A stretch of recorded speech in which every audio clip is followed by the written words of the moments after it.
dela sairá a percepção da unidade, ao contrário do que muitos possam pensar. Jamais a individualidade estará ameaçada por isso. Encontrarmos a grandeza da vida, esse eu, que tudo traz dentro dele mesmo, e se espelha onde talvez não pudermos imaginar, onde a nossa visão estreita de julgamento e condenação, arraigada por tantos milênios nas exterioridades da nossa alma, enxerga apenas o alvo.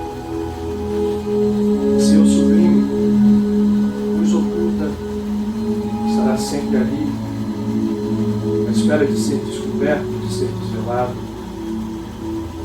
de ser trazido à luz, trazida à própria luz.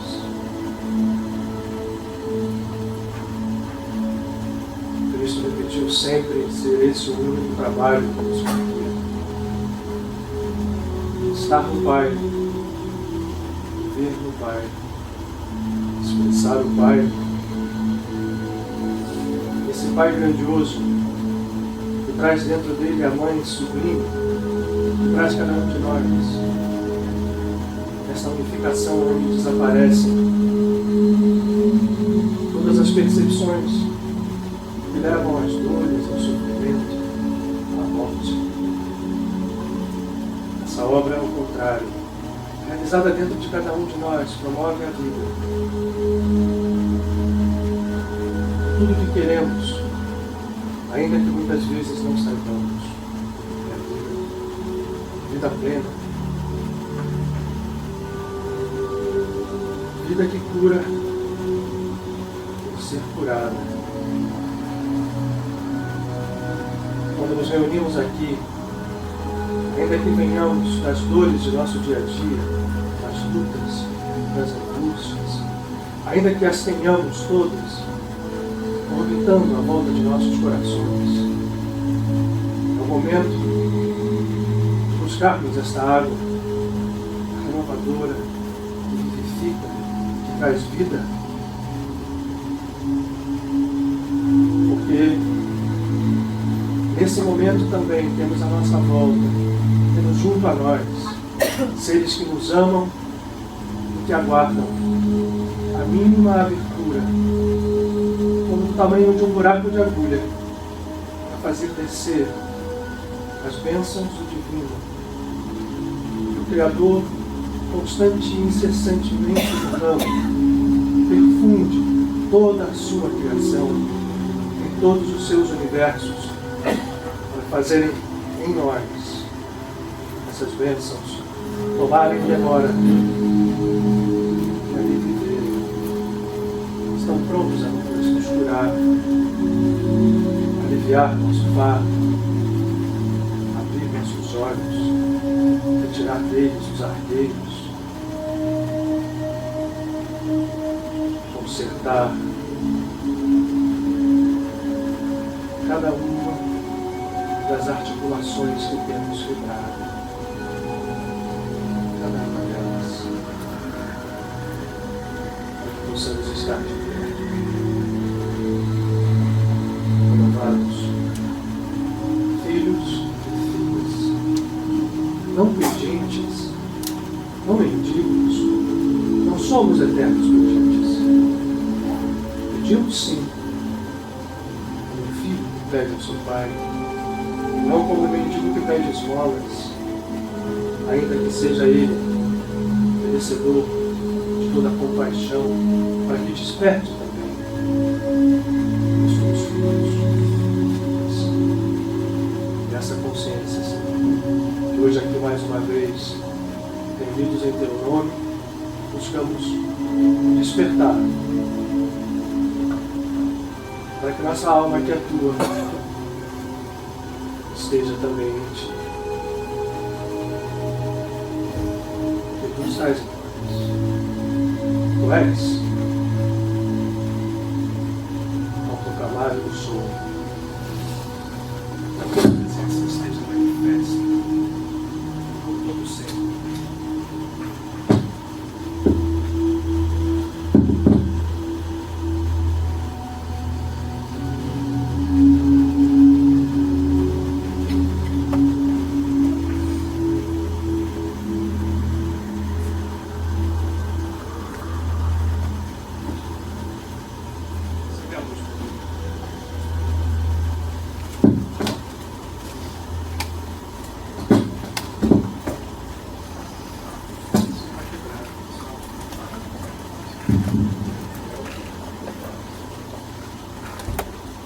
Bom, gente, já que estamos falando de paradoxos, já que estamos falando de desafios,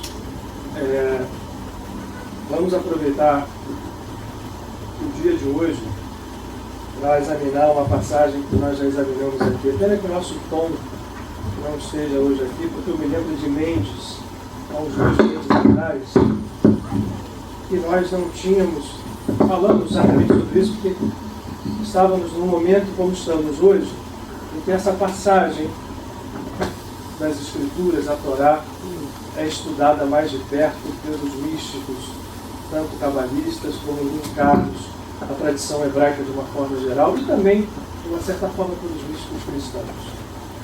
Como lembrança, sempre, para que a gente saiba do que estamos falando, é sempre importante a gente lembrar que nenhuma das palavras que está aqui nesse livro, seja ele como está aqui numa tradição cristã, englobando a Torá, os profetas, os outros escritos e os evangelhos e as epístolas, seja pura simplesmente o que nós chamamos da Bíblia hebraica, ou apenas a Torá, Isso vale também para qualquer escritura. Sempre é bom que a gente lembre isso, para que a gente entenda aonde nós estamos cavando para buscar conhecimento.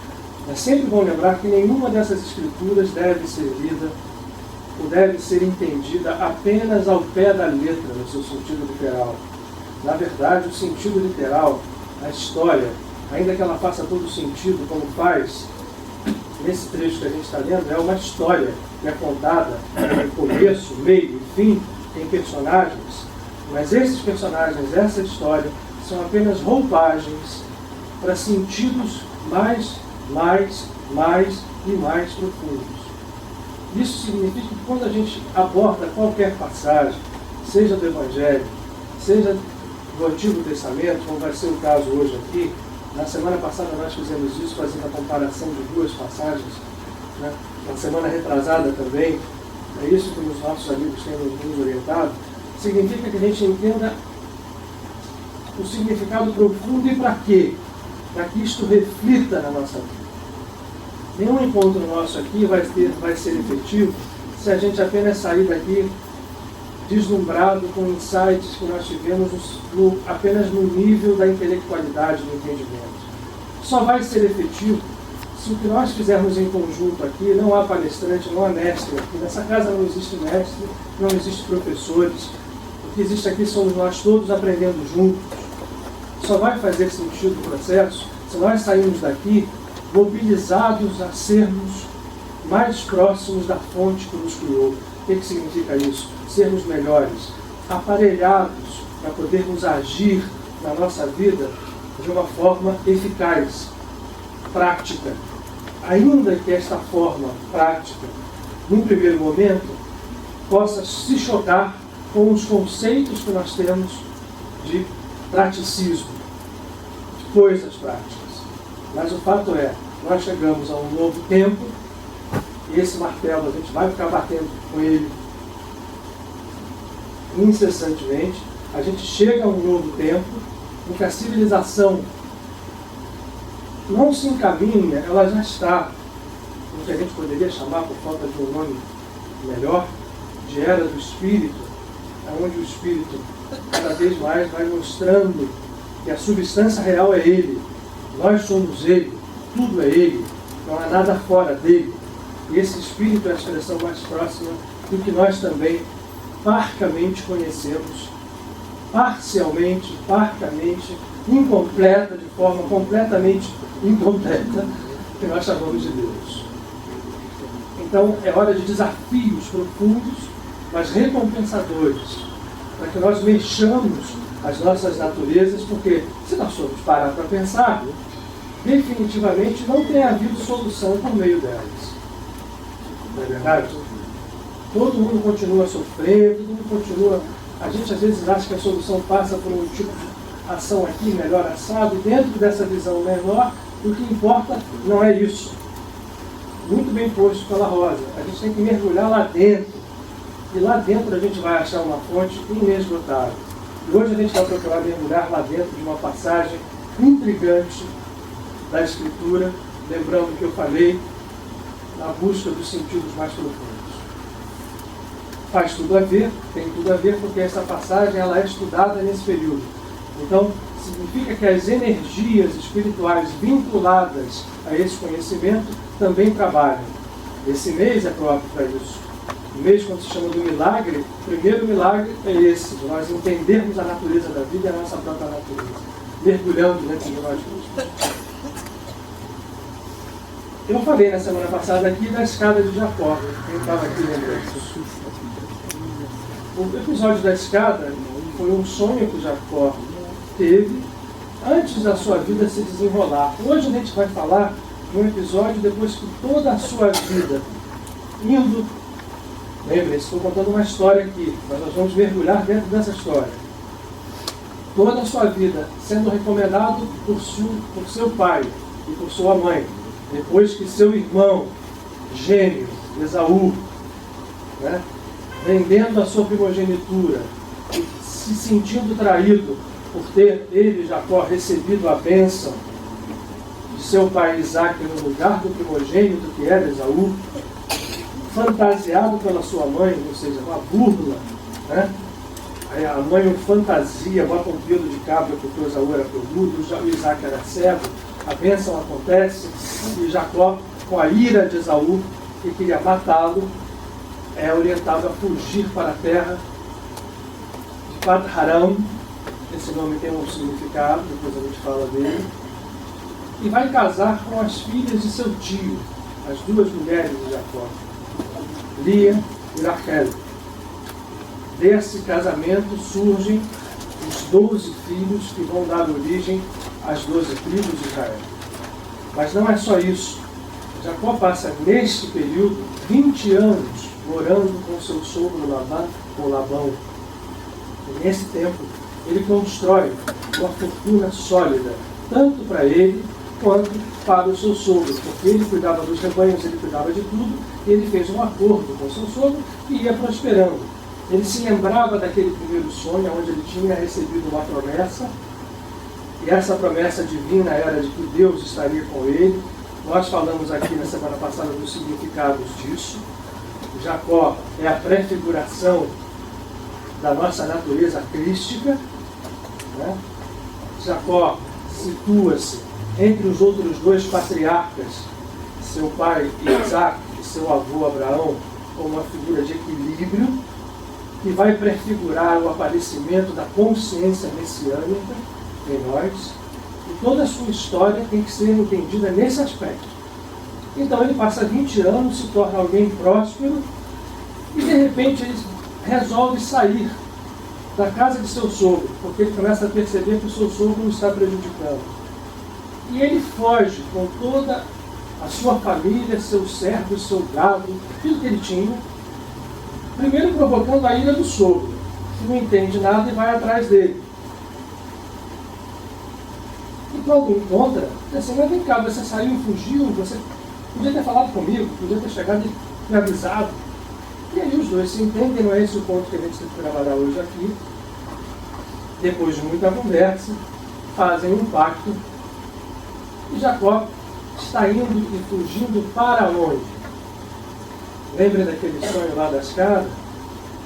Deus tinha dito a ele: essa terra que você está pisando, essa terra que você está deitado, a cabeça onde você deitou sobre uma pedra, você levantou, depois de ter visto que ele via a escada, os anjos subiam, os anjos desciam. Lembrem da ordem, estou só lembrando para quem estava aqui, mas para quem não está, a gente vai passando rápido assim, ainda que vocês não entendam, a gente pode voltar depois. Os anjos subiam e desciam, essa ordem é muito importante. Os anjos não desciam e subiam, eles subiam e desciam. Ao dizer, o movimento tem que começar da gente. A nossa divindade é que tem que se conectar com a divindade cósmica. E ao entender isso, ele recebe de Deus uma promessa: esta terra é sua. Mas ele estava indo em sentido contrário. Ele teve que descer, ele teve que sair, ir em direção a Labão, passar 20 anos. Esse número 20, para quem conhece um pouco de numerologia e que gosta de tarô, né, só para a gente fazer assim umas referências, né, anti-sono. Anti-sono, claro. Depois de um dia de trabalho, cansa, a gente fica ouvindo o cara que fala. De repente cansa. O número 20, se vocês não lembram, na carta do tarô, ele é a carta do julgamento. Pois Jacó passar 20 anos servindo a Labão, 14 para ter o casamento com as suas filhas, e os outros 6, Labão era muito duro, né? Só para se resumir. E resolve sair. Ele sai, vejam que ele estava na terra prometida, onde ele teve essa percepção, ele tem que sair, descer em direção a Pad-Aram. Essa palavra tem significado, novamente, ela significa a terra quase igual ao Egito, só que ali é a terra, Egito é a terra da estreiteza, Mitzraim. Pad-Aram significa a terra da perda de consciência. Seria esse um significado mais interessante para nós. É onde você se apaga, é a terra da escuridão. Ele chega ali, serve 20 anos e de repente ele resolve sair. E aí começa uma cobrança imediata, o seu sogro vem logo atrás dele para dizer, peraí, está saindo por quê? Você fugiu, não avisou, mas ele vai. E quando ele se resolve com o sogro, ele acerta o processo, ele vai continuar o seu caminho para a Terra Prometida. Aonde que ele tem que passar? Quem adivinha? Novamente uma coisa de sonho. Hein? O irmão. Né? Esaú tinha dado, depois daquela história toda, 20 anos atrás, ele saiu, ficou brigado com seu pai, se mandou com a sua família e se constituiu num senhor muito poderoso, num reino que depois vai aparecer várias vezes simbolicamente na Bíblia, chamado Edom. Essa terra de Edom era a terra de Esaú. E para chegar na terra prometida, ele tinha que passar por Esaú. E aí vocês imaginem, olha, é muito interessante que Jacó, apesar de ser a prefiguração, e é, da centelha crística, e várias vezes vocês vão ouvir, referenciando-se a ele, o termo, teve medo. E há um momento, alguns momentos ele teve medo, e esse será o momento. Quando ele percebe que ele tem que passar por a terra de um Senhor poderoso, que era o seu irmão, ele tinha burlado, ou ao menos a mãe tinha burlado, né, em relação ao pai por uma bênção. E esse Senhor era algo poderoso que ele tinha que cruzar, e o cara tinha dito há 20 anos atrás, eu vou te matar. Ele teve medo. E aí ele para e pensa, Deus, o que você fez comigo? Você precisa. Você chegou lá, tinha dito que você ia me dar a terra, me fez ver essa escada, eu fui para a terra do meu sogro, eu servi, eu sempre obedeci tudo aquilo, eu me mantive, durou de sofrimento, 20 anos, julgamento. E agora eu estou saindo em direção e vou ter que passar pela terra do meu irmão, mas o que eu faço? Agora eu era quando eu fiz isso, eu estava saindo sozinho e vim conhecer a minha família ainda, com meu sogro, não era casado, não era nada. Eu agora tenho filhos, mulheres, concubinas, servos, gado. Eu tenho 2 acampamentos. E eu vou ter que passar com tudo isso agora pelas terras do meu irmão. O que eu faço? E ele começa a ficar apavorado e aí ele manda mensageiros. Ele pensa assim, eu vou dar ao meu irmão, vou pegar as melhores coisas que eu tenho e vou dar a ele como oferta, oferenda. Imaginou sobre coisas para dizer. E mandou uns mensageiros para irem à terra na frente para verem o que estava acontecendo. Esses mensageiros voltam e dizem o seguinte, olha aqui, o negócio a história é o seguinte, teu irmão está vindo aí com 400 homens dos melhores de guerra que ele tem. A gente pode se colocar no lugar do Jacó e ver o friozinho que passou. Ele era alguém que não tinha a natureza bélica e resolve fazer o seguinte, ele divide o seu acampamento em 2, porque ele disse, eu vou dividir as minhas mulheres e os meus filhos em 2, porque se Esaú ataca um e destrói, ainda sobra o outro para a gente passar, eles vão passar por um rio. E ao fazer isso, ele divide todo mundo, separa, pega Raquel, pega seus filhos mais novos, ainda separa um pouco e vai sozinho para um lugar perto desse rio e entra em meditação para tomar a decisão da hora que ele ia encontrar com seu irmão, ia passar o rio no rio. E a noite cai, e ele está dentro dessa meditação, e quando a noite chega à meia-noite, aparece à frente dele um ser que o assusta pela força do esplendor que esse ser traz, mas esse ser vem com um esplendor e vem ao mesmo tempo com uma agressividade, vai em direção a ele. E acontece uma luta corporal entre esses dois. Jacó, que não era tão pouco lutador, nem homem de guerra, luta a noite inteira com esse ser. Agora começa a nossa conversa, vai, gente? Agora foi só enrolação na minha parte. Contei uma história para vocês, mas a história é agora. Vocês podem pegar as Bíblias de vocês em casa, podem pegar qualquer tradução, e vocês vão olhar a abertura desse capítulo, que é o capítulo 32. A gente cantou música evangélica hoje, então vamos homenagear os nossos irmãos evangélicos. Capítulo 32, versículo 23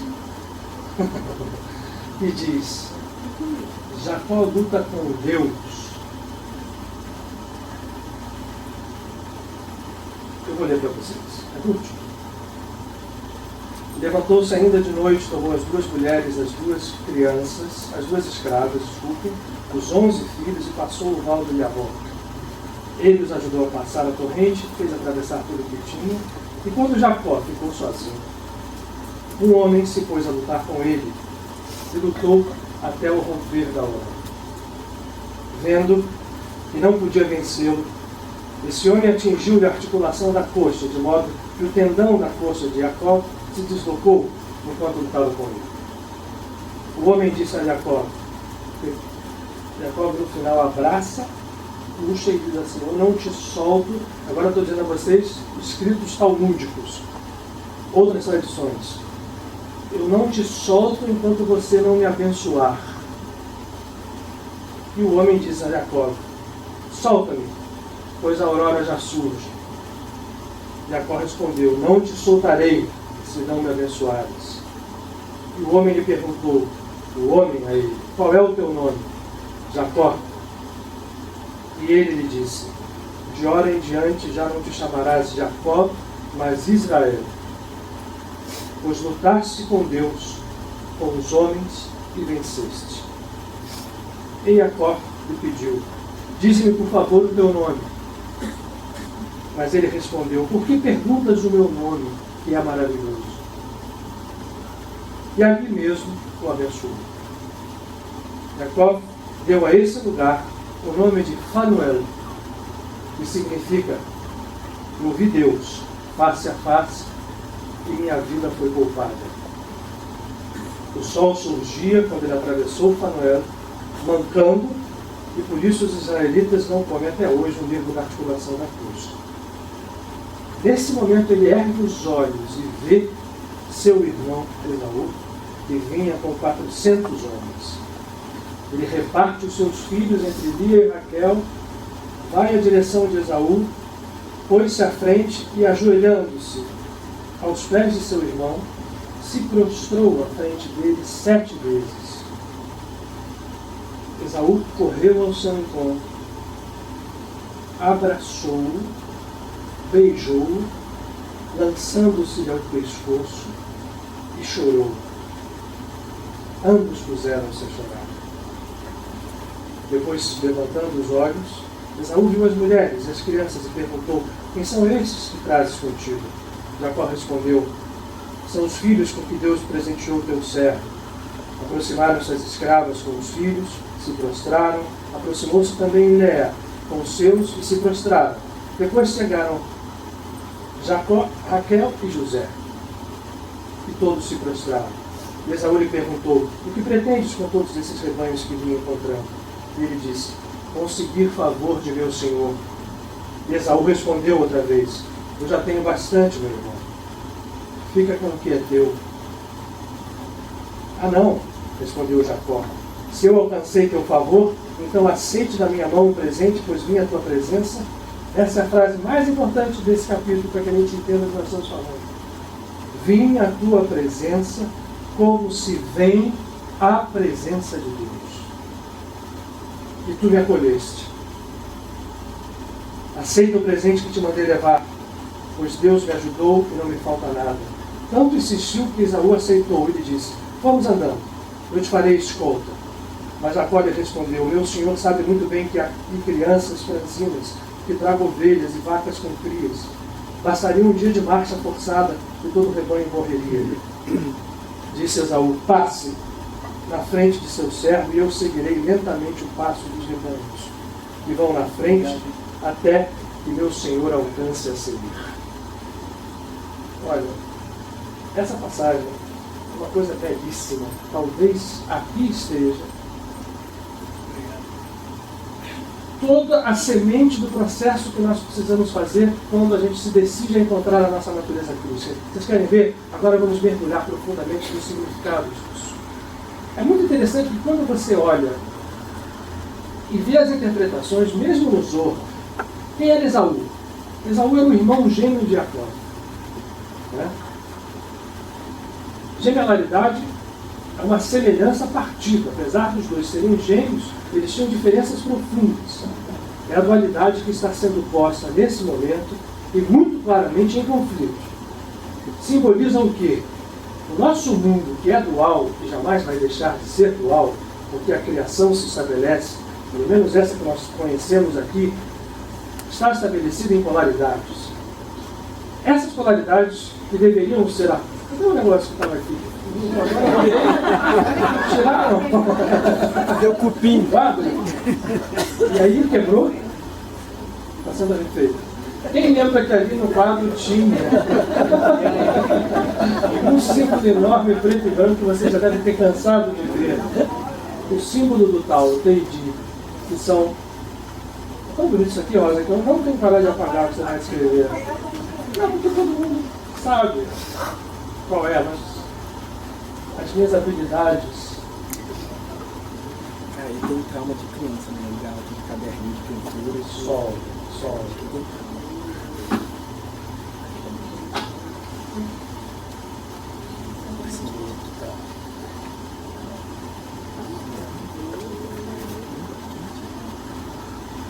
E aqui, um é preto, né? Eu vou ficar pintando aqui até acabar. O outro é branco. Isso significa que essa nossa criação polar, ela deveria ser como é isso aqui. Um eterno intercambiar de polos que se movimentam. E aqui, que eu não desenhei, dentro do branquinho tem uma bola preta e dentro do branco, do preto, tem uma bola branca. Isso significa que um e o outro são a mesma coisa. Ora, essa criação partida, e agora vamos ao Esaú e o Jacó. É como se eu pegasse isso aqui e dividisse em partes que passam, ao ser separadas, muitas vezes se tornam conflitantes. Isso é a origem do que nós chamamos mal. Mas não perde, por isso, a natureza divina. Esse é o segredo. Vejam bem, Esaú era alguém que é tido como símbolo do mal.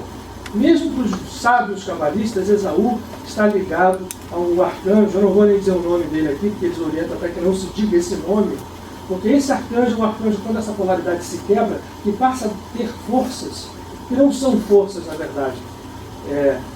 Na verdade, não são forças, mas são aparências de forças, mas que agem como se fossem, que expressam o mal. Ora, se Esaú é tudo isso, e Jacó luta, e agora as interpretações. Antes de encontrar com Esaú, com Deus, que Deus é esse que ele está lutando? Ali não está escrito, mas nos escritos em paralelo, vocês vão ouvir e vão ver, muitas vezes, alguém talvez até tenha visto, que Jacó lutou, não como está escrito ali literalmente com Deus, mas Jacó luta com um anjo. Alguém já viu isso, já leu isso em algum lugar? A luta de Jacó com um anjo. Ora, mas é Deus ou é anjo? O que está acontecendo? A luta de Jacó se dá com um anjo, que é Deus, porque representa a divindade oculta no seu irmão Esaú. Se não houvesse tido aquela luta, se vocês observam pela letra do texto, e a gente vai entrar na figura por debaixo, Jacó luta a noite inteira, não para destruir esse anjo, ele está lutando o tempo inteiro para imobilizá-lo, para trazê-lo para perto. E no final ele agarra esse anjo num abraço, e o anjo me solta porque está chegando a aurora, e ele fala, não vou soltar enquanto você não me abençoar. Ora, se esse anjo é referenciado ao mal, como é por tantos estudiosos, e se a gente esquece até que esse anjo é Deus, mas ele é, por que Jacó pediria que ele desse a bênção? Porque naquele instante, no meio daquela luta, e lutar com Deus é isso. Lutar com Deus é nós não termos dúvida, não termos medo, de nos atirarmos profundamente dentro dessa nossa natureza, encontrarmos as nossas escuridões e os nossos anjos aparentemente linkados ao nosso Esaú, porque Jacó e Esaú são faces do nosso próprio ser. que estão partidas como seres, ou personalidades, ou estruturas independentes que a gente tem vivido ao longo da nossa caminhada evolutiva. Mas nos dois existe a divindade. E a luta de Jacó, que é uma briga feroz, mas uma briga em que ele vai trazendo e vai aproximando com o anjo de Esaú, é a luta com a divindade que está e estará sempre na nossa outra face, até aproximá-la ao ponto de um abraço não dar espaço à respiração e nesse momento pedir uma bênção. E quando essa bênção acontece, ela acontece depois de duas perguntas. Primeiro, esse anjo pergunta a Jacó como é o seu nome, ele diz Jacó, e agora ele diz não mais é Jacó, mas Israel, que é aquele que se submete e que recebe as bênçãos plenas, incessantes da divindade. E aí ele devolve a pergunta, e qual é o teu nome? Ele diz assim, por que você pergunta o meu nome, se o meu nome é maravilhoso? Mas não reluta em conceder a bênção. Nesse instante, Jacó consegue o que o medo dele até então não tinha dado espaço para ele perceber. Lembram das ações que ele fazia antes? Todas muito lógicas, todas dentro do processo que a gente, com análise lógica do mundo, faz para tudo que a gente tem na vida. O que ele fez? Olha, eu tenho X pessoas, para não morrer todo mundo, eu separo aqui, de modo que se atacar aqui, morre só aqueles, se atacar lá, morre só esse, eu passo com a metade. Eu vou dar um presente para ele, de repente com esse presente ele vai ficar mais bonzinho, ataca um pedaço só. Imagina o que não passou pela cabeça dele. Mas na hora que ele olhou sozinho para dentro dele mesmo e faceou, como é que ele chamou o lugar? Fanuela. Eu vi Deus, a face de Deus. Fanuela significa, não é eu vi Deus face a face, significa a face de Deus, de Ela. Nesse momento, quando a face de Deus aparece para mim, como a outra parte, que é um anjo, apesar desse anjo vir lutando, o que luta contra mim? Aquelas coisas que a gente tem dentro da gente, que a gente às vezes não gosta nem de lembrar, né? Que são os nossos lados Esaú, que são as coisas que a gente não acredita ser santidade, que são as coisas que a gente acredita vamos ser honestos conosco mesmos, que a gente não acredita ser de Deus, serem de Deus, desculpa. E aí? Se não são, que Deus é esse? Que Deus é esse que é capaz de criar coisas que não sejam dele? É um Deus menor.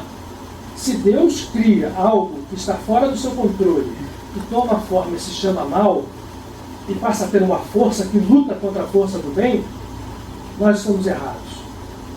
A única luta que deve se fazer contra o mal é de entender, como Jacó entendeu, que ele e Esaú, como irmãos gêmeos, eram um só. E no momento em que ele viu isso, no exato momento em que ele viu isso,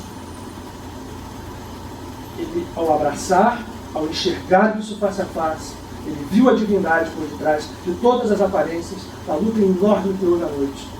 Percebe isso, é abençoado, ele chega ao seu irmão e os dois se abraçam, choram, e além de receber os seus presentes, além de ficar naquele momento os dois completamente reconciliados, Esaú vai atrás dele, fazendo escolta, permitindo que a sua família e os seus rebanhos passem tranquilos pela terra de Edom e cheguem, e depois disso, vocês continuarem a leitura, não vai ser o caso aqui, ele vai se estabelecer na terra prometida. Ora, os sentidos profundos disso. O que a gente faz na vida?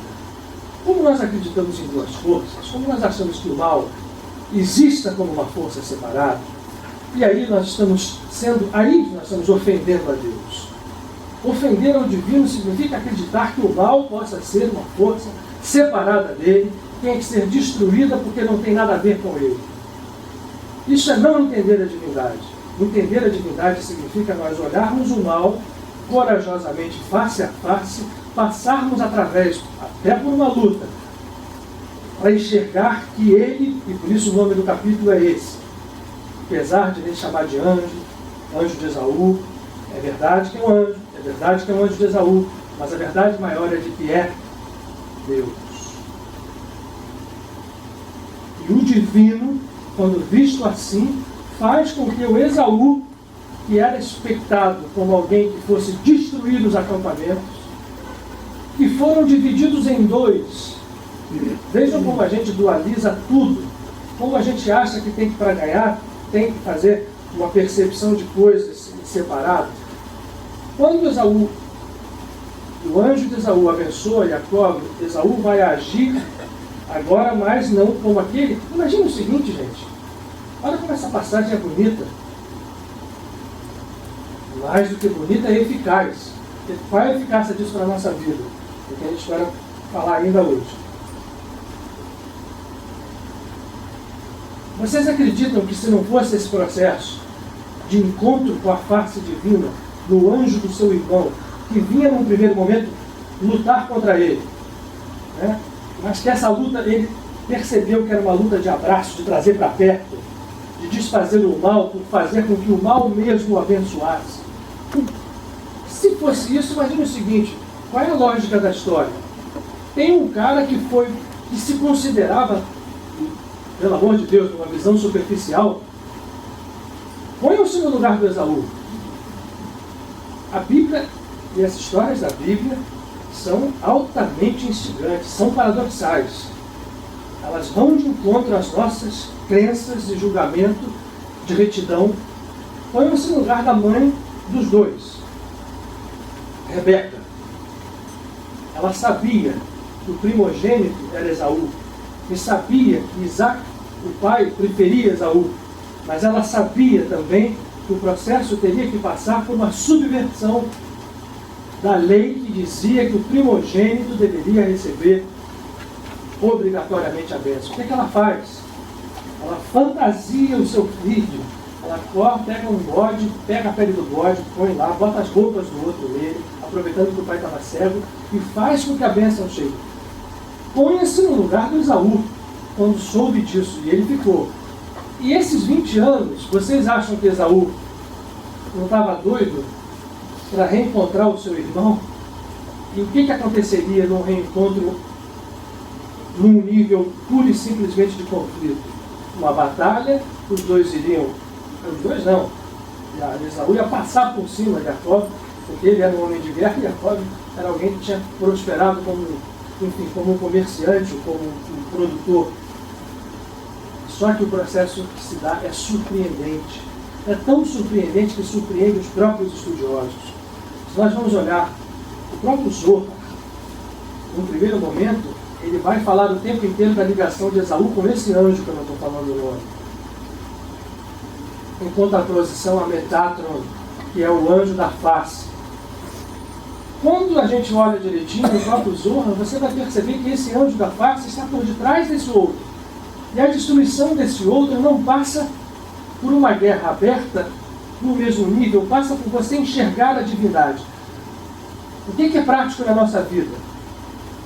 Jacó passou 20 anos sob julgamento. Quando ele resolve ir para a terra prometida, o símbolo aí está. Ele vai de encontro a ele mesmo, a natureza divina que ele tem. Porque na terra prometida ele vai prosperar. Mais e mais ainda. Mas ele faz esse movimento de ir para a terra prometida, tendo que passar pelas terras do irmão que o odiava. Só há uma saída. A reconversão dos dois numa unidade. Quando Jesus e os mestres nos falam que nós devemos privilegiar o perdão, que nós devemos privilegiar o amor incondicional, quando nós devemos ser como Deus, porque somos deuses, e ao dizer, e aí se a gente olhar o Evangelho aqui, o que diferencia Jesus naquele momento dos outros mestres é dizer, olha aqui, fazer bem aos amigos, pagar com bem a quem te faz bem, isso tudo todo mundo já faz. Mas você orar por quem te persegue, Você entender que o teu perseguidor é teu irmão, você pagar ao mal com o bem, dentro de você mesmo, que senão não vale, e depois com as suas ações, aí você está sendo como Deus é. Ah, isso é a história da carotinha que só serve para quem leva a cacetada da vida. Porque quem faz isso se dana, ao invés de prosperar.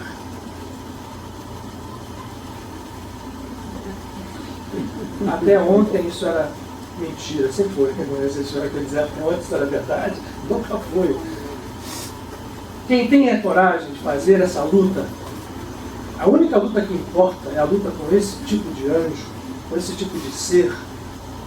Porque no fundo ele, o Jacó, o Esaú, o anjo, era tudo uma unidade partida. Então quando você luta nesse processo, quando você traz para dentro de si a percepção de que o mal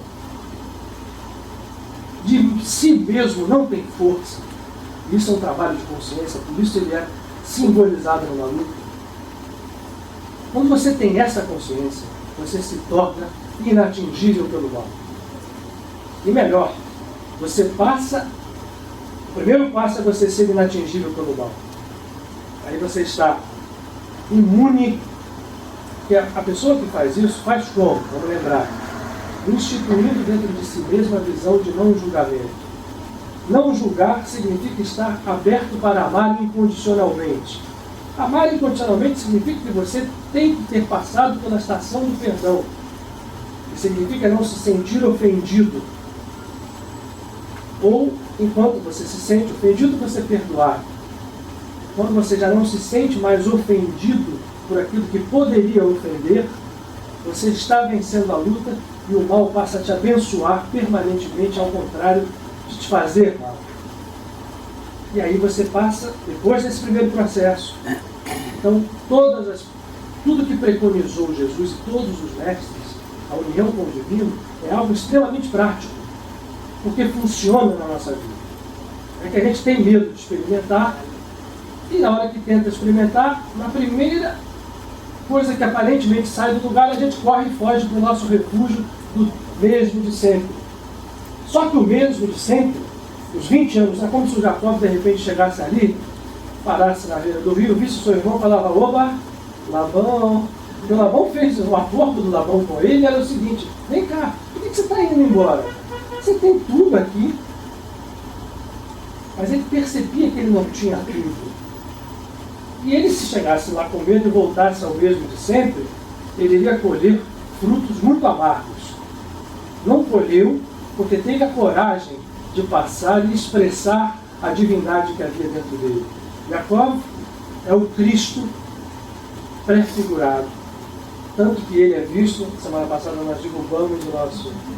Quer fazer de novo? O nosso esquema da Kabbalah e a Fernanda Tadinho. Vai sair... Onde você vai, Fernanda? Ah, tem nada aqui, ó. Tem nada aqui, ó. Você vai ficar escondida lá dentro da sala? Não. É para poder ela subir na minha cadeira. Não precisa. Peraí, o Maurício, você consegue ficar de pé aí, Maurício?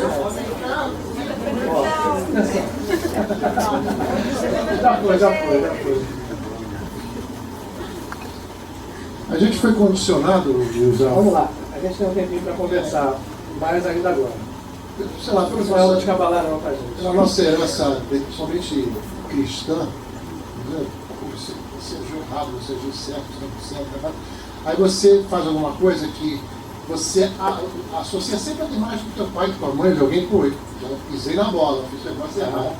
Então esse processo de perdoar significa que eu estou começando a perceber isso que não é complicado. Você vê, eu me mudei, né? Curitiba e tal. E aí voltei, estou aqui 2 meses. Sabe que eu liguei para minha sogra? Não liguei. Eu sempre tratei minha sogra assim, uma mãe, né? E ela virou para mim e disse assim: puxa, que filho ingrato. Você sabe que na hora eu olhei assim, caramba, eu não estou sentindo nada. Eu senti, eu simplesmente não liguei. Estava com 4 meses, mas não liguei. E antes eu já, caramba, aí fica aquele mal-estar, né? Deus, eu precisei na porta, direito ligado. Não tem isso. Esse processo é muito complexo. O processo do certo e do errado, ele tem um lado complexo no sentido dele ser um gerador de algo muito negativo, que é a culpa. A culpa não tem nenhum fator terapêutico. Assumir responsabilidade, sim, é diferente. Mas ter culpa por atos que você desequilibra a coisa é bem diverso. Esse processo da culpa é muito próximo da distorção inicial, fundamental, desculpe, que nós vivemos. Né? E aí nós estamos sempre subjugados pela culpa. Né? Paulo de Tarso tem uma passagem no Epístola muito complexa, dificílima de entender, quando ele diz: quando surge a lei, surge o pecado. E quando surge o pecado, eu estou submetido a ele. Isso me faz mal. Aí ele vai perguntar: mas a lei é má? Não. Mas essa resposta fica um pouco no ar, porque é uma verdade. Como é que você mergulha nisso? Não dá para nós ficarmos mais presos nesse processo. Quando vem mestres batendo nessa libertação, que sai da culpa para a responsabilidade, e depois da responsabilidade para a cristicidade, é um processo que ele sacode por dentro. Mas assim, vamos correr para o mesmo e ficarmos ali, e eventualmente a gente melhorar um pouquinho nessa encarnação, melhora um pouco na outra, então nós estamos querendo vitória realmente final. Triunfo do Cristo dentro de nós. E esse é um processo que nós temos que nos questionar, mergulhar, testar, porque são processos às vezes que mexem com estruturas profundas dentro de nós mesmos, então a gente tem que saber muito bem como fazer. Mas o conselho é fazer. Vou passar para a Rose. Só porque eu não terminei, que eu mandei baixar isso aqui e cortei. Quando alguém entende esse processo, o mal primeiro não o atinge, depois ele passa a reverter o movimento. Em vez de você apenas não ser atingido pelo mal, você passa a construir o bem. Vamos entender que bem é esse. Não é mais o bem que está aqui conflitado com o mal. Eu chamaria esse bem do bem com uma letra bem minúscula, porque ele pode ser qualquer coisa que a gente achar que é bom para a gente. Né? É um bem que está no ápice do triângulo. E o ápice do triângulo compreende os dois vértices da base, que são o bem e o mal, quando nós os entendemos. Por isso comemos a árvore do conhecimento do bem e do mal lá no início do paraíso. E passamos a entender bem e mal como forças separadas, como forças ativas e que se conflitam. Quando não são, elas são filhas de uma força só.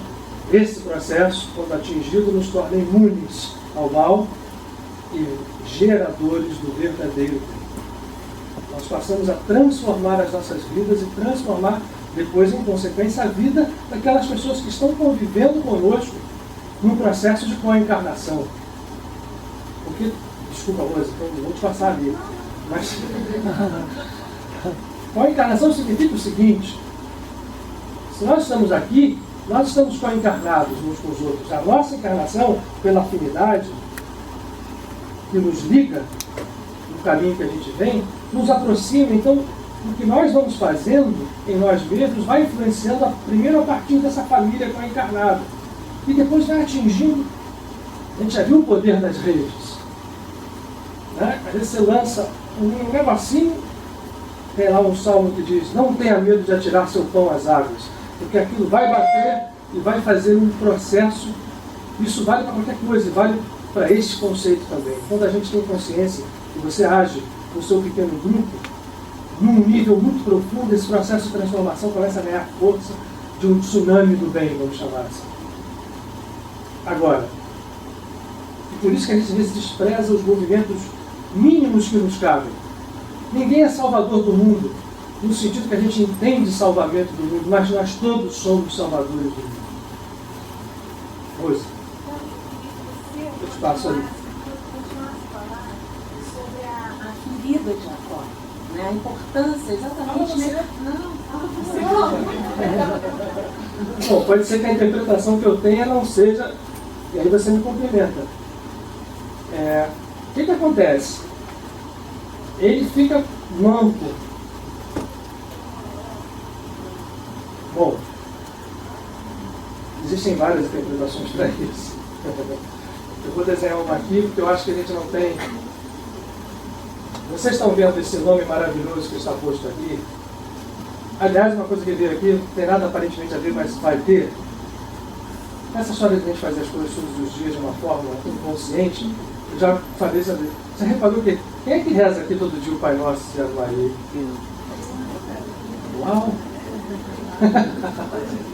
Mas, a gente olhando mesmo para dentro da gente, mas não sabe o que eu vou falar, sabe? Não sei. Não fala, não ouviu. Eu não sei. Ah, não sabe? Não sei, tá? Tá. Bom. Cola. Vocês já pararam para olhar que a gente mente todo dia na hora que reza? Sabe qual é a frase? Perdoa as nossas dívidas como nós perdoamos os nossos devedores. Ou as nossas ofensas como aqueles que nos têm ofendido. Todo dia a gente mente isso. Mas estamos tentando. Estamos tentando. Estamos tentando. O santificado seja o vosso nome, esse nome aqui, ó. Jesus era um bom hebreu, que conhecia profundamente as tradições místicas do povo em que ele estava inserido naquele momento específico. Esse nome de 4 letras é profundamente e realmente extremamente poderoso e misterioso, porque ele faz. Ele pode ser reproduzido na figura humana. Eu consegui ler aqui por causa disso, para tentar falar da interpretação, que a Rose depois certamente vai completar, porque existem muitas. Agora eu vou tentar desenhar bonitinho, hein? Ele pode ser feito numa seguinte versão. Desculpa.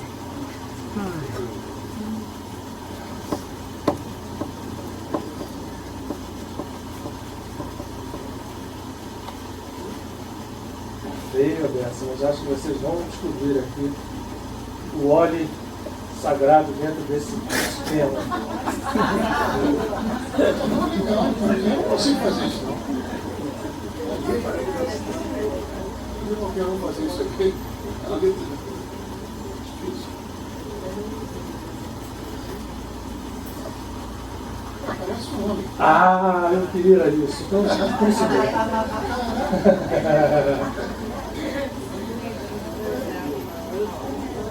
Esse nome pode ser expresso assim, dentro da Cabala.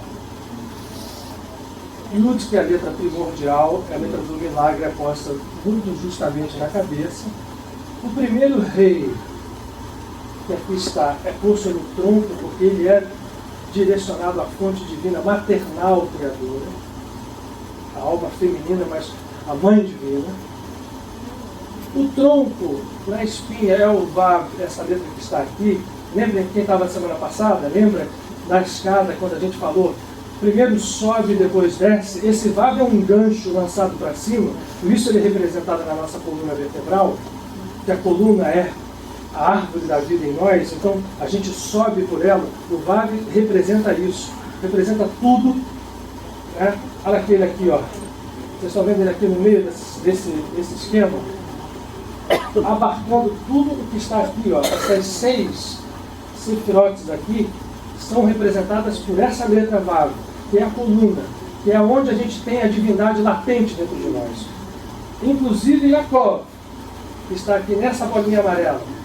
Tiferet, não é a aula de Kabbalah. O segundo rei, que é onde se dá a separação, onde se dá a quebra do pecado original, sempre divino, sempre.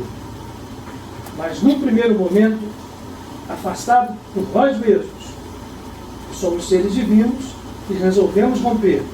Esse rei afastado simboliza o quê? As pernas. E Jacob, quando tocado, o único lugar que ele consegue tocá-lo é na articulação da coxa. Que significa o quê? Agora vamos ao nosso exercício de imaginação. Mas isso tem absoluto significado. Isso aqui é tão significativo quanto o genzinho pela adenina e a citosina numa posição, se você trocar, vira diferente. Vocês estão vendo essa... Quem é aqui que está embaixo de cadeira para baixo? Não é essa aqui?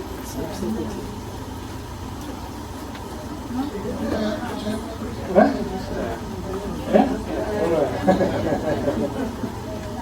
menor. Menor. Menor, né? Não está para cima. Mas como é que ela está virada? Não está virada assim? O outro aqui em cima está bonitinho. Aqui também está de cabeça para baixo. Aqui também está. Mas quando eu rompo isso aqui,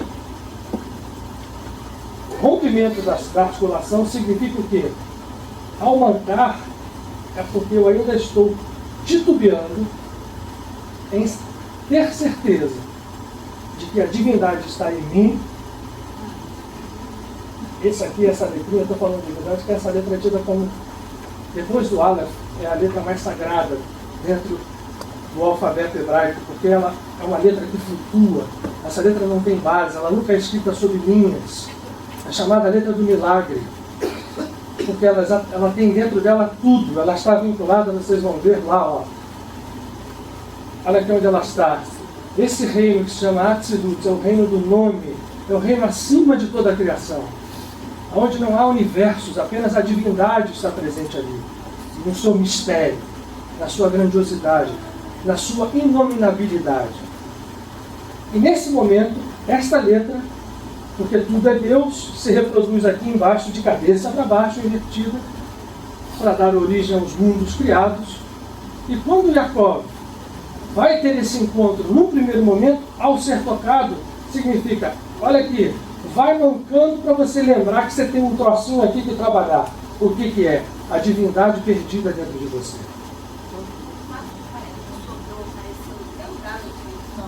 Sobra um dado. Também tem significado, gente, mas só que... O Dalet é uma letra extremamente poderosa, apesar dela ser vinculada por muita gente, as pessoas às vezes não. Dalet é a quarta letra que está atribuindo, sempre atribuída à pobreza. Mas pobreza também, como tudo, tem muito significado. Se não tivesse, Jesus não tinha aberto o seu sermão dizendo: bem-aventurados os pobres no espírito. O que significa isso? Ele não está chamando ninguém de pobre de espírito, virou um xingamento, e a gente chama assim de uma forma absolutamente inconsciente. O que é você ser pobre no espírito? É você perceber que você não é dono de nada. E que a única riqueza que existe é a riqueza que pertence à divindade, e ela pode estar à sua disposição como administrador, desde que você perceba que você não é dono. Isso é difícil. Você ser pobre, e o Dalet tem essa função. Mas ele é... Dalet é uma letra poderosa, porque não fosse isto, ela não abriria nomes extremamente significativos, como Davi, por exemplo. Que significa aquele que Deus vai olhar, porque se considerando pobre, é o último da fila. Mas não é o último da fila porque quis ser o último, porque tem uma coisa também, né? Às vezes a gente fala assim, aqui não tem ninguém menor do que eu. Esse cara está invertido, só a vaidade está virada aqui para baixo. Mas ele quer ser o menor, né? Não é o maior. O menor. É a mesma coisa. E aí, é bom a gente ficar ali no meio mesmo. Todo mundo é tudo e a gente não tem, é todo mundo aprendiz. Esse processo de pobreza é essencial para que nós percebamos a grandeza que está dentro dele. Por isso o rei, que é a quinta letra, ganha um yud na sua base, virado para baixo. E Jacó vai mancar, porque ele vai ser lembrado o tempo inteiro de que ele precisa trabalhar isso, enquanto ele não realiza a plenitude. Isso aqui é o Cristo, isso aqui é o Messias. Aqui está o divino dentro de cada um de nós. Nós estamos presos ainda aqui no ego, a esfera azul. Agora, tudo isto, ainda esse ego mais arraigado, ainda o anjo de Esaú, tudo isto, ainda o mal mais cara feia que tem é Deus. Está inserido na criação. E se nós não tivermos essa consciência, estaremos lutando contra esse mal, submetidos às forças alternantes de ora estar vencendo, ora estar perdendo. E isto os budistas definem melhor do que ninguém. Chama-se roda do Sansara. É uma roda. A hora está lá, a hora está aqui. Eu quero sair da roda. O círculo é um símbolo bom para outras coisas. Para isso, essa roda tem que ser rompida e a gente entender que nós precisamos despertar com nós esse divino ser e a partir daí a gente construir a nossa vida. Vem com isso saúde, vem com isso, podem acreditar, vem com isso abundância, somem as carências e nós passamos a agir, nós passamos a ser emissários verdadeiros do divino. Ah, vai sair pregando por aí falando isso ou não? Isso pode acontecer no mutismo, no silêncio completo. Você pode estar passando por um ser crucificado desse na rua e nem ver. Você não precisa estar alardeando isso. Ele precisa apenas ser essa verdade. E ele, ao ser isso, ele está agindo a distâncias incomensuráveis e às vezes inimagináveis, muitas vezes. Vamos lá, não. Falei demais. Peraí, deixa eu vou falar. Quem falou do isso? Foi você? Luiz, eu pedi a palavra. Ah, foi o Renato. Tá. Boa noite. Diga lá. Boa noite a todos. É o seguinte, eu queria compreender, quando você fala, que podem sumir as carências e pode surgir a saúde. Estava tentando acompanhar, não cheguei a atingir. Você pode dar uma repetição nessa parte? Claro. Por favor. Quando você consegue assentar dentro de você essa consciência de entender que o mal não é uma força que tenha poder em si mesmo, né? Vamos pagar esse homenzinho aqui.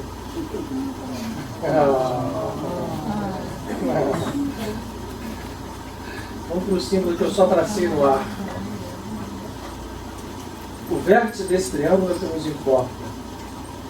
Eu não posso, eu estou na base, então eu preciso lançar para cima o meu esforço.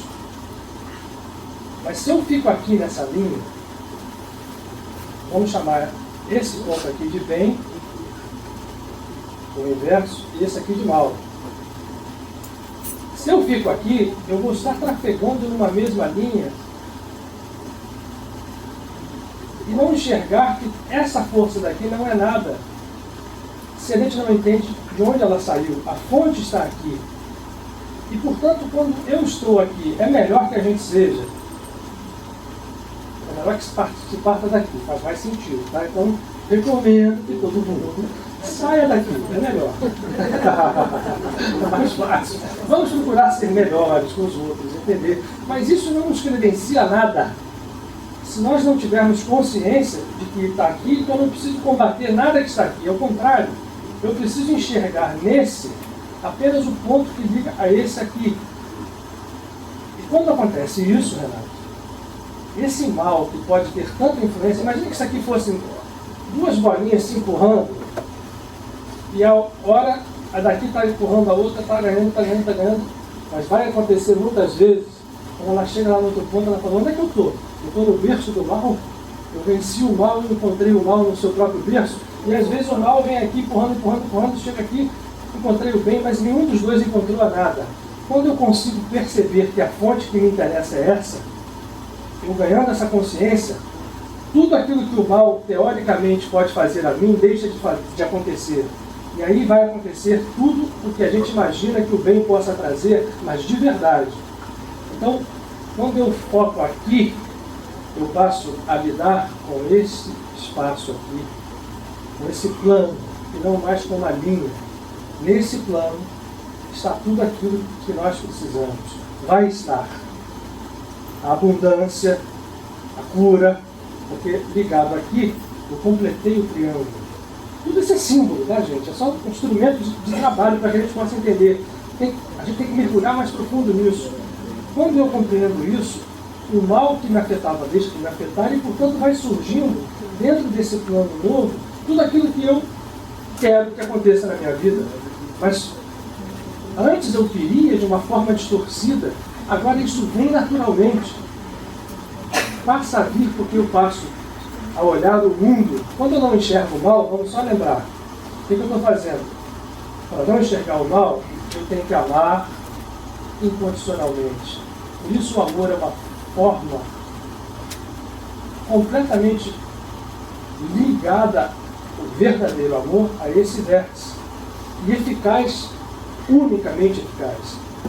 Enquanto eu ainda me sinto ofendido pelo mal, porque o mal é tudo aquilo que nos fere, contra nós, ou fere os outros que a gente ama, ou fere a sociedade que a gente acredita, o perdão passa a ser um instrumento até que eu chegue ao momento que eu não preciso mais perdoar. Eu sou simplesmente alguém, como Jacó, que viu a face de Deus por detrás de todo o mal. Eu falei uma coisa, pode falar. Por aqui, ó. O Centro. não, dos dois, o outro subindo aqui até 5 anos. Pode ser, pode subir. O Amaral está dando uma ideia aqui.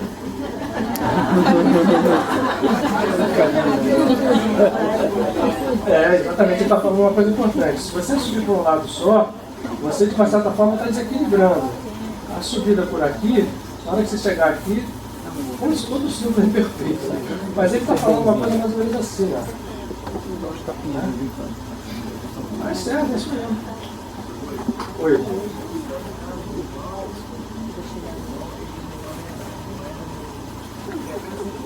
O mal não é mal.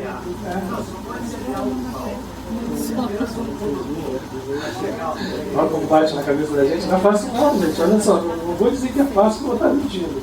O mal é apenas um condutor. Eu quero entender o que você está dizendo. Tá. Claro que não.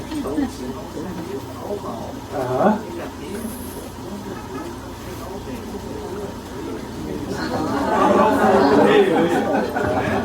Olha, gente, eu prometo a vocês que ano que vem a gente vai trabalhar isso. Já é 9h30. Vai. Qual figura? Essa aqui?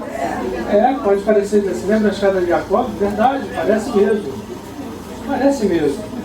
Aliás, aqui nesse esquema aqui, se traça o que se fala da espada flamejante. Ela cai e depois ela vai subindo também num zigue-zague. Né? A Kundalini, lembra bem lá na tradição oriental, uma serpente que está enrolada. Por que ela está enrolada? A cobra enrolada ali dentro é tudo que a gente... É o Yud de cabeça para baixo. Né? Está lá virado. E ali, em algum momento, ele precisa se novamente subir. Quando o Luiz Antônio fala que a gente não deve se aliar ao mal que não é o condutor, eu entendo o que ele está querendo dizer.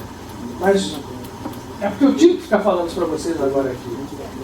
Sabe o que é o segredo? É a gente não ficar figurando mentalmente esse processo.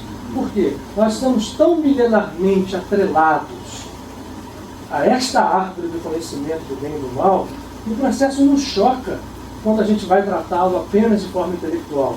Como é que você vai dizer que dentro do NEM tem bem? Não dá, o processo para quê? O cara que mandava matar, todo mundo estava na frente dele.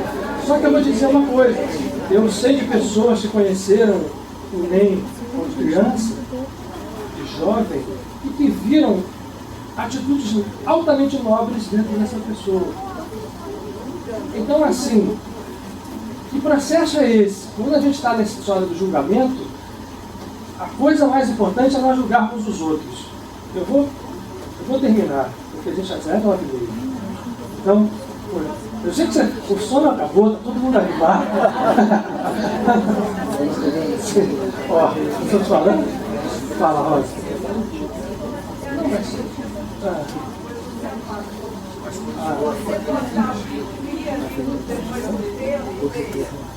Aonde?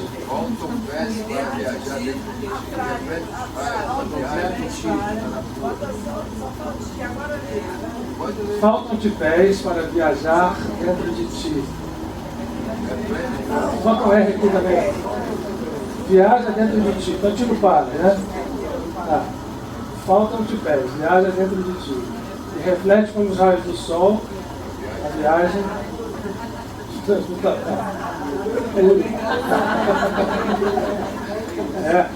Por isso é o seguinte, gente, é mergulho dentro da gente mesmo. 1 minuto de mergulho pode valer 1000 anos, hein? Sim.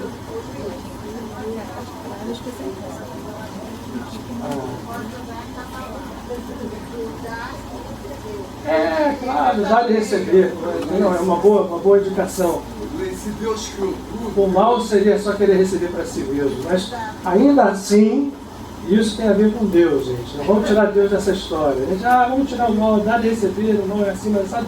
E Deus, Luiz, mas se Deus criou tudo e criou bem e mal, o mal também. é lógico que é. Então, isso é que a gente tem que ter coragem de entender, gente. Se a gente não entende isso, quando fala entender, não é entender intelectualmente. É perceber o processo mais profundo.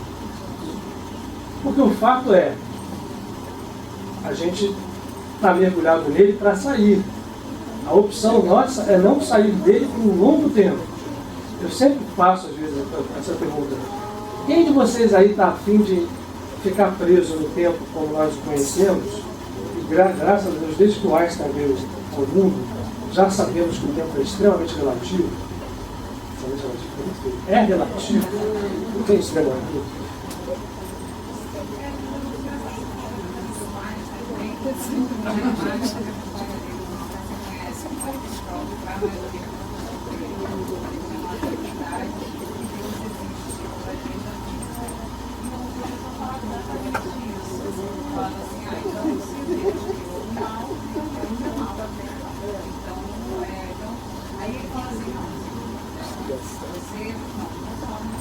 Mas o pessoal lá não está ouvindo, ali atrás. Pode falar assim. Não, porque tem essa história que ele prova pelo professor que, na verdade, Deus não criou o mal. Existe a luz. E a ausência de luz é a escuridão. Então, a ausência, na verdade, de Deus seria o mal. Ele explica isso para mais ver um vídeo, enfim, uma história. E isso tem tudo a ver com o que você está falando. Você acabou de citar o Einstein, né? Então, como ficaria essa história que você falou agora nessa visão do Einstein? Olha. Mas Luiz, aí. Olha só, não, essa é importante a gente ver, mas eu vou ressaltar de novo. É isso mesmo, quer dizer, a ausência da luz, Santo Agostinho definiu isso na tentativa de definir o mal. O mal é a ausência do bem, como a treva é a ausência da luz. Isso é verdade, por um lado, tem o seu valor, mas acontece o seguinte, a gente está mergulhando mais fundo, porque esse conceito que permitiu que nós hoje tenhamos partido esse processo de bem e mal, para onde? Quando Deus, vamos imaginar o seguinte como última, depois eu vou fazer uma brincadeira com vocês, mais assim perto do chão, para a gente trazer mais para o dia a dia. Brincadeira que eu digo é ler um pedacinho de coisas aqui, isso é interessante para a gente ver como essa história de julgamento é onde nós estamos metidos. Imagina o seguinte, vou fazer esse quadro de novo aqui. Essa bolinha branca aqui, que está exatamente vinculada à letra Yud, ela é indimensional, ela não tem definição. Acima dela, a Kabbalah diz assim, ainda que ali seja tão inatingível para nós, ainda há coisas antes. E essas coisas antes são indefiníveis, se chamam nada e depois o sem fim. A Ensof. Imagine que a gente pudesse ter uma loucura aqui de parar na cabeça do sem fim. E o sem fim dissesse assim, vou criar o mundo. Ou os mundos. E eu criarei uma coisa que será assim, assim, assado, assado, assado, assado. E em algum momento, aquela criatura que não tiver luz vai ser o mal, aquele mal. Então o que eu quero dizer é o seguinte, esse conceito estava previamente, certamente, dentro do Criador infinito. Então o que sobra para a gente? Ele é capaz de criar o mal, ele é um Deus mau, que sabia que tinha alguma coisa chamada maldade, que fez aquilo acontecer para, sei lá o quê, o propósito é para que o bem depois vencesse esse mal? Ou algo que é mais plausível para nós? Qual seria? Gente, olha só, o que eu estou falando a vocês aqui é a pergunta e a questão mais dilacerante que mata os teólogos de todas as religiões em todos os tempos. A natureza do mal. Esse Deus que deixou com que essa história acontecesse, porque essa concepção tinha que estar dentro dele, senão alguém criou, Deus não criou o mal. Então, que Deus é esse que apareceu com o mal aí? É um outro Deus? Tem briga de deuses? Tem um Deus do mal, um Deus do bem? Não. Se a gente entende a unidade, o que nos sobra como plausível é o seguinte, aí onde o que mais nos fala é o Mahabharata. O Zohar também fala, mas de uma forma diferente. Cristo também fala isso. Mas o Mahabharata diz no final o seguinte, na voz de Krishna, quando ele fala com Yudhishthira, que é os 5 irmãos, é o rei.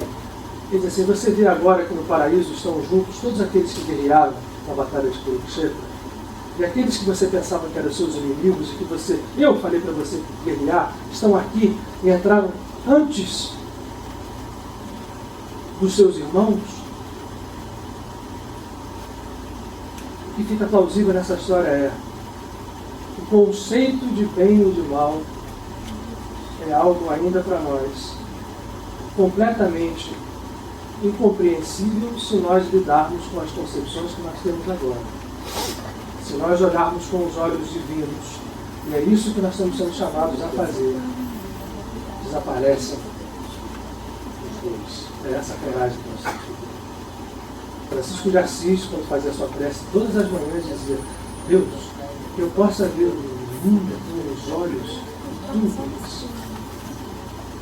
E ver assim, você olha o pior dos maus e vê nele o anjo que, lutando com Jacob, era Deus.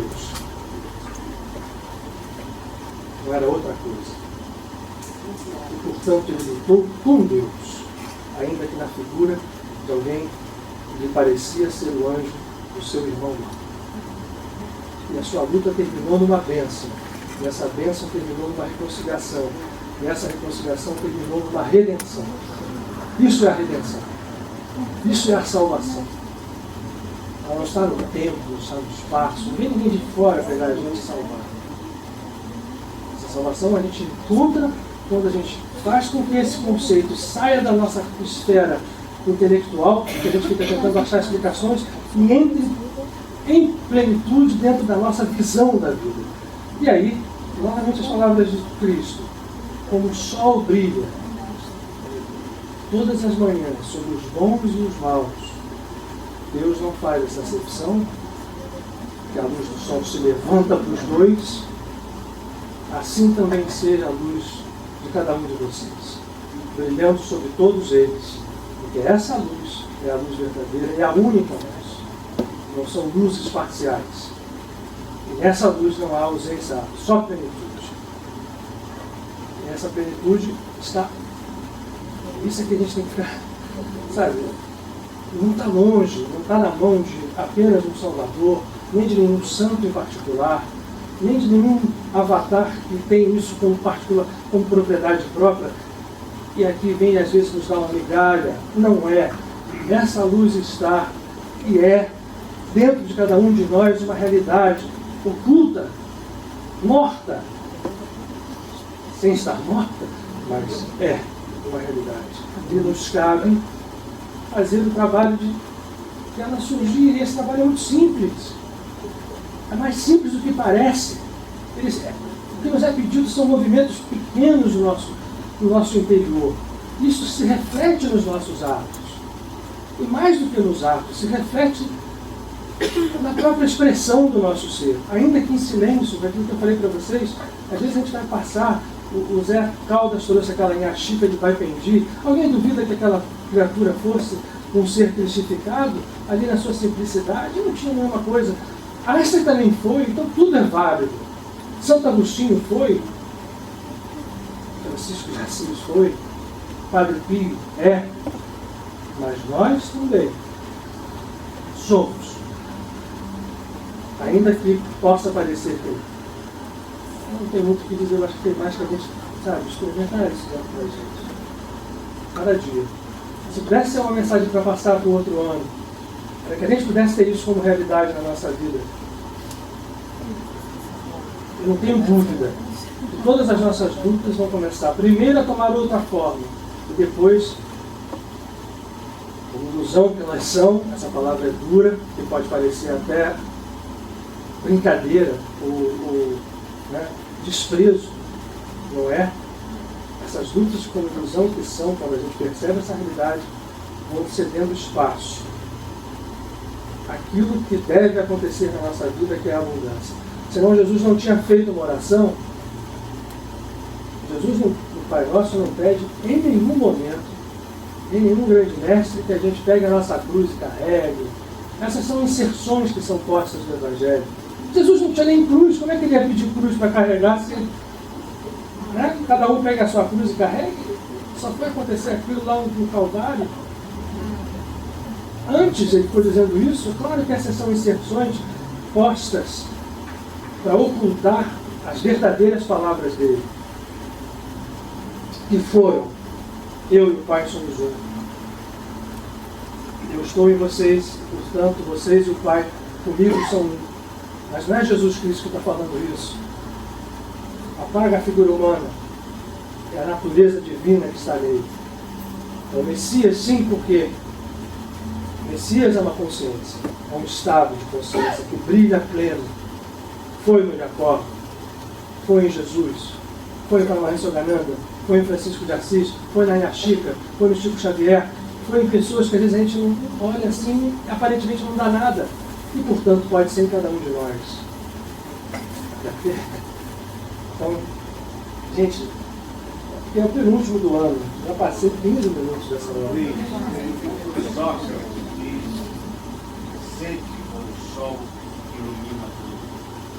Sobre justos e injustos, sobre perfeitos e imperfeitos. Assim foi a palavra dele, né? Eu ia ler isso aqui, não vou ler, não, já passou. Não. É que mostra no julgamento que né, Jesus fala na Samária, eu falei na Samaritana semana passada, e aí os discípulos ficam empolgados, que muita gente fica em volta ali ouvindo e tal. E assim, o Senhor está triunfando, agora vamos para Cafarnaum, vamos falar, e assim, olha. menos. Quer ver? Cala a boca e vamos ouvir o que o pessoal está dizendo. Depois de rir, é muito engraçado. Enfim, todos os julgamentos possíveis e imagináveis. Então, o que a gente tem que fazer é não julgar e encher o nosso coração de amor. O resto vem em acréscimo. Vamos cantar para o final.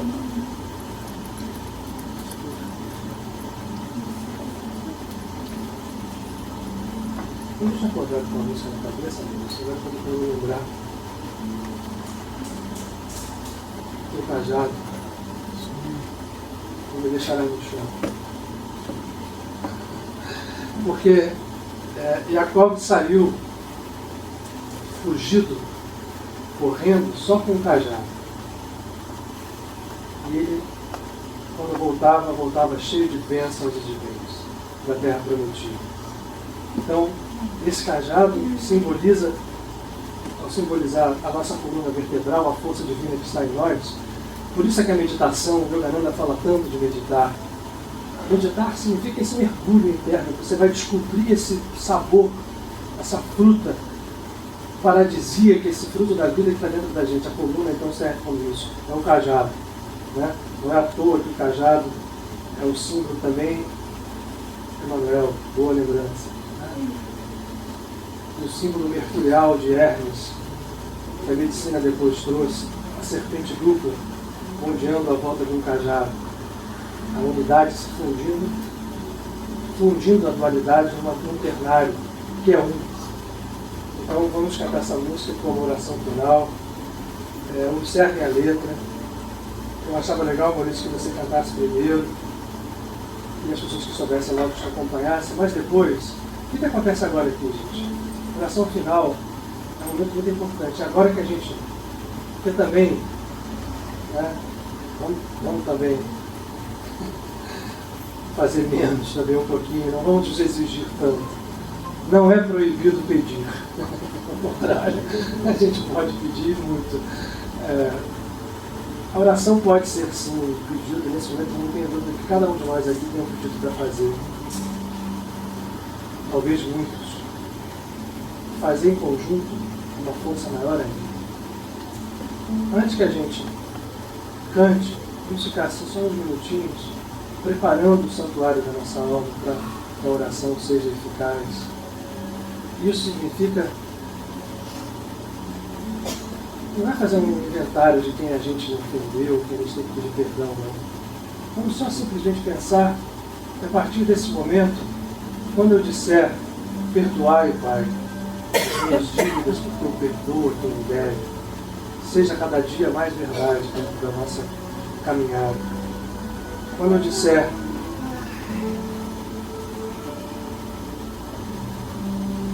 santificado seja o teu nome, significa que eu entendo profundamente que processo é esse.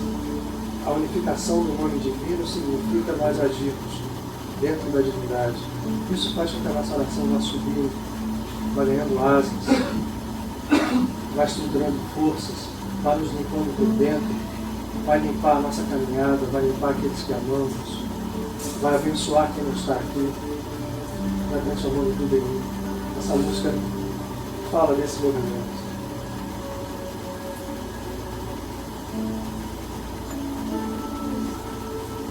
Oh, meu Senhor, Tu és meu pastor, a força que nunca me falta.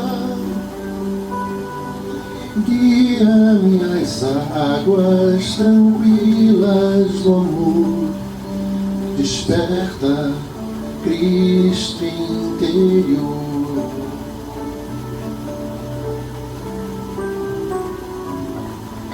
Me faz deitar na relva da paz, descansa no sabor dos teus ventos,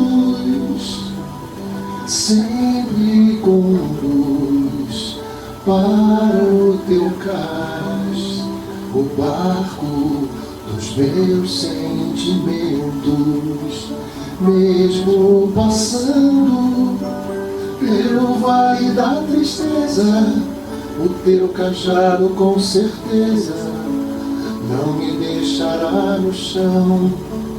Tua presença refrigera minha alma, me transforma minha calma, toma conta do meu coração.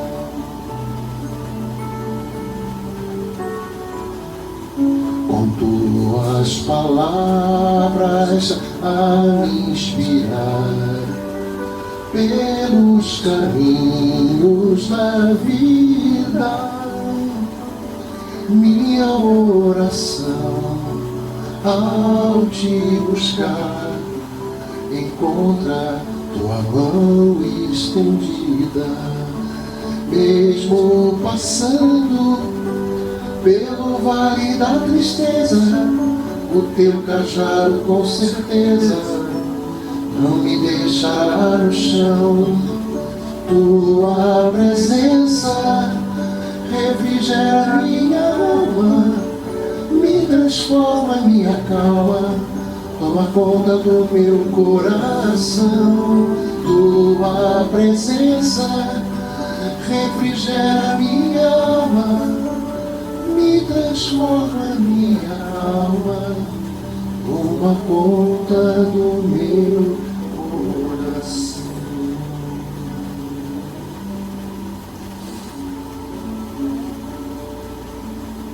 Isso seja verdade na nossa vida, encontrar a presença divina face a face, aquela toma conta do nosso coração, da nossa vida, por inteiro, sem espaço para nenhuma dúvida, apenas o caminho aberto à nossa frente. Vamos agradecendo a todos aqueles que estão conosco nesse momento, trabalhando por nós, pelos nossos entes queridos, pelos nossos amados, por aqueles que precisam nesse instante da força de tudo, que recebam o toque desse amor inteiro, São muitos, Pai. Mas o teu poder é infinito e é único. E a nossa fé não vai mais mancar. Um dia ela estará plena. Nós estaremos de pé à tua frente.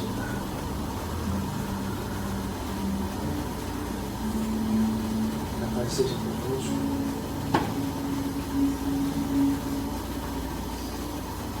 Tenhamos uma semana de paz, de prosperidade, no sentido mais profundo dessa palavra. Que as sementes lhe sejam, que sejamos confiantes, que como filhos de Deus, e não mendigos, temos direito à herança que é nossa. Graças a Deus.